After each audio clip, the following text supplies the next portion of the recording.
زندگی میں فرینڈشپ کی اہمیت کو کسی صورت میں بھی اگنور نہیں کیا جا سکتا۔ خاص طور پر آپ کے جو بچپن کے دوست ہوتے ہیں یا اسکول فرینڈز یا کالج فرینڈز، یہ آپ کی زندگی میں بہت ہی قابل قدر کردار ادا کرتے ہیں۔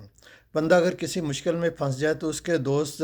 بغیر کسی لالچ کے اس کی ہیلپ کے لیے آ جاتے ہیں اور اس کو مشکل سے نکالنے کی کوشش کرتے ہیں۔ اس کو اخلاقی سپورٹ بھی دیتے ہیں، مالی سپورٹ بھی دیتے ہیں اور اس کی حوصلہ افزائی بھی کرتے ہیں۔ لیکن ایٹ دی سیم ٹائمز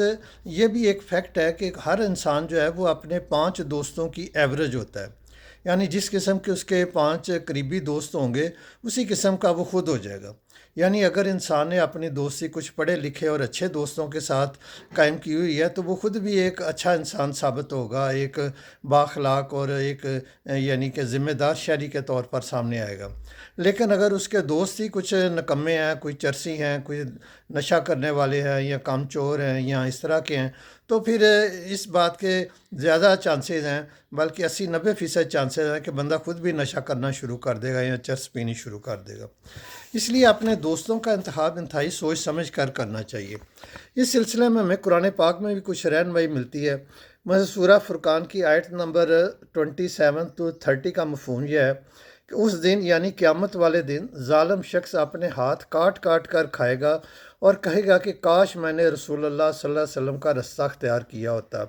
اور کہے گا ہائے میری شامت کہ میں نے فلاں شخص کو دوست کیوں بنایا، اور اس نے تو میرے پاس نصیحت یعنی قرآن پاک آنے کے بعد مجھے گمراہ کر دیا۔ اور شیطان انسان کو وقت پر دھوکہ دینے والا ہے۔ اس وقت رسول اللہ صلی اللہ علیہ وسلم کہیں گے کہ اے میرے پروردگار، میری قوم نے اس قرآن کو چھوڑ رکھا تھا، یعنی اس کے احکامات پر عمل نہیں کرتے تھے۔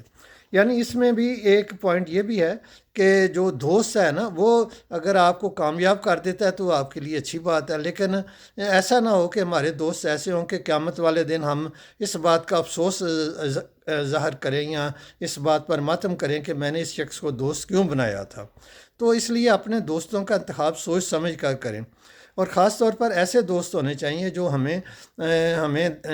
صراط مستقیم پر چلنے کے سلسلے میں ہمارے مد و معاون ثابت ہوں، ہمیں اخلاقی رویہ بہتر کرنے میں ہماری مدد کریں، یعنی ہماری دنیا اور آخرت میں کامیابی کے لیے جو لوگ ہمارے مددگار ثابت ہو سکتے ہیں وہ ہمارے دوست ہونے چاہیے۔ اس لیے اپنے دوستوں کا انتخاب انتہائی سوچ سمجھ کر کریں تاکہ ہم دنیا اور آخرت میں کامیاب ہو سکیں، اور قرآن پاک پر احکامات پر جس حد تک ہم عمل کر سکتے ہیں، خاص طور پر انفرادی سطح پر، اس کو ضرور کرنا چاہیے تاکہ کل کو رسول اللہ صلی اللہ علیہ وسلم یہ نہ کہہ سکیں کہ میری اس امت نے اس قرآن پاک کو چھوڑ رکھا تھا۔